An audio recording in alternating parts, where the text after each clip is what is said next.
누가 나가도 대통령 명락 분열에 국민의힘 경선이 후끈 달아오르고 있다. 이제 이런 겁니다. 네, 지금 이제 민주당 사정이 녹록치 않기 때문에 반대로 그 반사이익을 얻을 수 있는 것이 당연히 야당 쪽이겠지요. 오늘 오후 1시 30분에 더불어민주당은 당무위원회를 엽니다.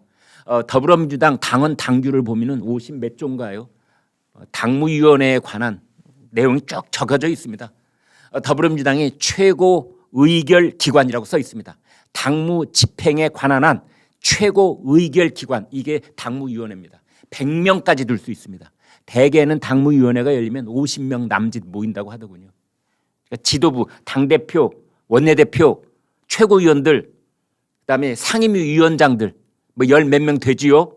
그다음에 시도 그 위원장들도 있지 않습니까? 기타 등등 해서 아무튼 뭐 중앙위 의장, 대의원 회의 의장 뭐 이런 이제 당 지도부라고 말할 수 있는, 아무튼 당 간부라고 말할 수 있는 사람들이 다 모이는 겁니다. 어떤 결론을 내릴까요? 아마도 이재명 후보를 추인이라는 말이 좀 어폐가 있습니다만 이제 그런 쪽으로 가서 일단 봉합을 하고 넘어갈 것이냐, 아니면 이게 뒤집기 얘기가 나오면서 확전 일로로 갈 것이냐, 여러분은 어떻게 보십니까? 그래서 지금 이제 윤석열, 홍준표, 유승민, 원희룡 이 네 명의 후보가 누구랄 것 없이 다 이제 발바닥에 땀이 나고 손에도 땀이 나고 후끈 달아오르고 나에게도 가능성이 있다. 이런 겁니다, 여러분. 여기서 초점은 이겁니다. 지금까지 윤석열, 홍준표, 윤석열 두 사람의 양강구도 일뿐이고 유승민, 원희룡, 유승민 두 사람은 페이스메이커 역할을 하는데 그치지 않을까 다들 이렇게 생각하고 있었는데요. 최근 상황을 보니 그렇지 않다는 겁니다. 최근 상황은 윤석열, 홍준표 여론조사 결과의 양강구도 거기에도 물론 가능성이 높지만 이번에 4등으로 이 올림픽 국가대표에 합류한 원희룡 후보도 나도 충분히 가능하다라는 생각을 드디어 하게 됐다. 그래서 유승민, 원희룡, 유승민 두 후보도 나도 가능성이 있다, 나도 도전해 볼 만하다라는 생각을 하게 됐다는 겁니다. 수치상으로 말씀드리겠습니다. 이제는 수치 이 가상 대결이 아주 단순해졌습니다. 왜? 더불어민주당의 유일 후보, 단일 후보가 결정이 돼 있기 때문에 오로지 이재명 후보와의 가상 양자 대결, 이것만 보면 됩니다. 이 가상 양자 대결에서 가장 앞선 이는 홍준표 후보입니다. 홍준표 의원. 이재명 후보하고 둘이서 붙으면 12%포인트, 12%포인트. 오차 범위 바뀌지요. 두 자리 숫자로 앞서는 것으로 나와 있습니다. 윤석열 전 검찰총장이 붙으면 이재명 후보를 9%포인트, 이건 역시 오차 범위를 벗어나서 이길 수 있는 것으로 그렇게 되어 있습니다. 그런데 놀라운 것은요, 원희룡 후보입니다. 원희룡 전 제주지사.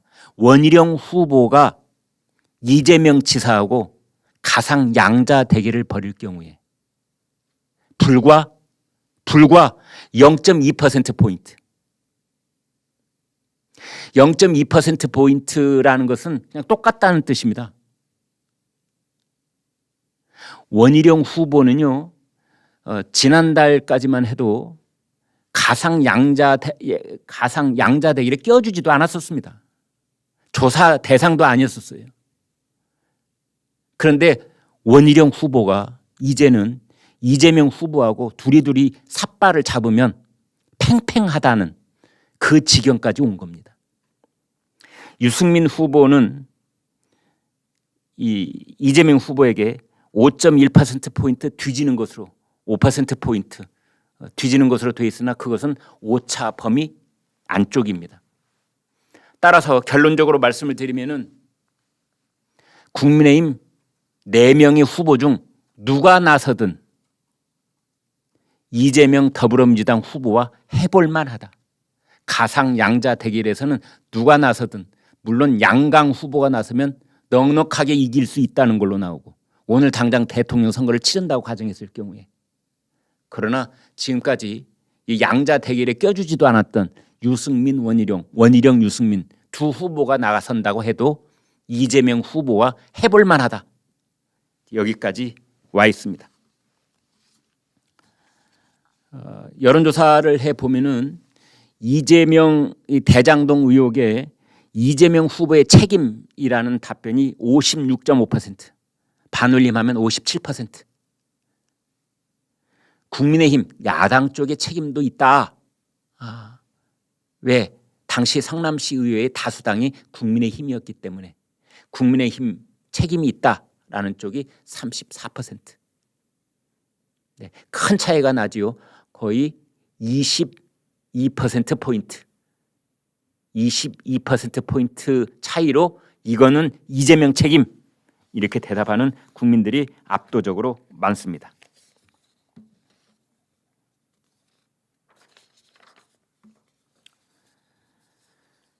지금 이제 4명의 후보군이 방금 전에 말씀을 드렸는데 합종 연횡이 있는 것 아니냐 이제 이런 일부 분석이 나와 있습니다.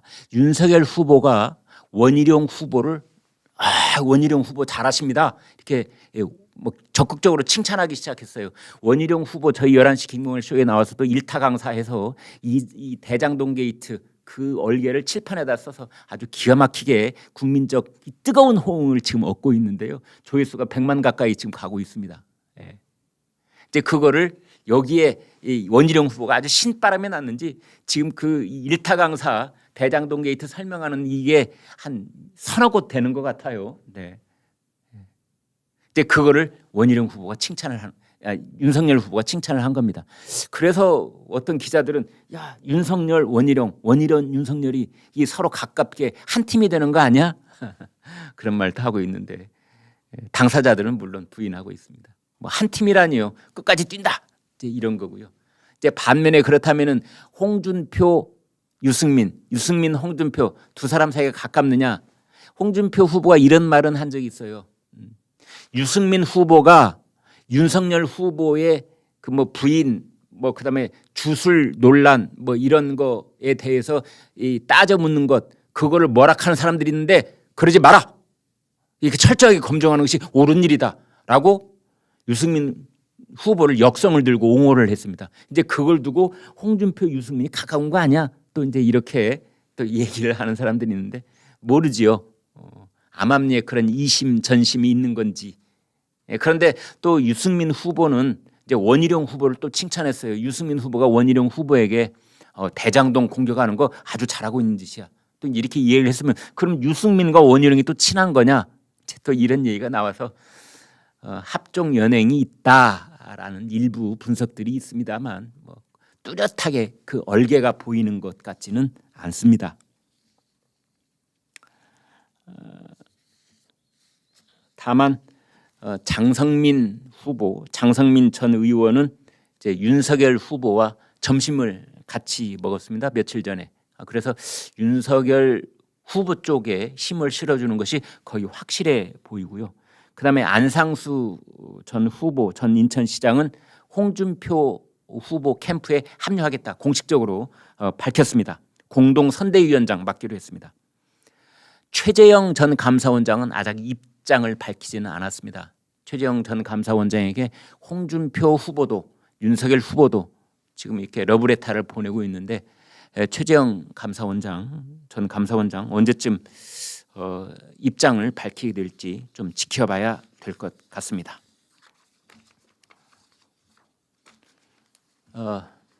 아무튼 결론적으로 말씀드릴 수 있는 것은 지금 오늘이 수요일인데요. 오늘 오후에 또 어떤 일이 벌어질지 민주당에서 이제 당무위원회가 열리면은 어떻게든 봉합되는 국면으로 갈지 더 확산 일로로 가게 될지 지켜봐야 될 일인데 분명한 것은 기자들 입에서 잘 모르겠다라는 말이 나온다는 것은 민심이 그만큼 요동치고 있다는 것이고 기자들도 눈치 못 챈다는 것은 세상이 변하고 있다는 뜻입니다. 네, 오늘 거기까지 말씀을 드리겠습니다. 네, 저희 11시 김구환쇼 제작진 오후에도 뭐 잠시도 쉴 틈이 없이 계속 주목하고 있습니다. 밤 늦게까지 그리고 새벽 꼭두 새벽에 그렇게 계속 지금 대한민국 정정이 어떻게 흘러가는지 주시하고 있습니다. 그래서 잘 판단해서 여러분과 핵심 포인트를 공유해 나가도록 하겠습니다. 여러분 내일 뵙겠습니다. 안녕히 계십시오. 네, 여러분 오늘 방송 어떻게 보셨습니까? 구독, 좋아요, 공유 눌러 주셔서 여러분의 마음을 보여주십시오. 여러분의 마음을 보는 순간 저희는 엄청난 힘을 얻습니다. 고맙습니다.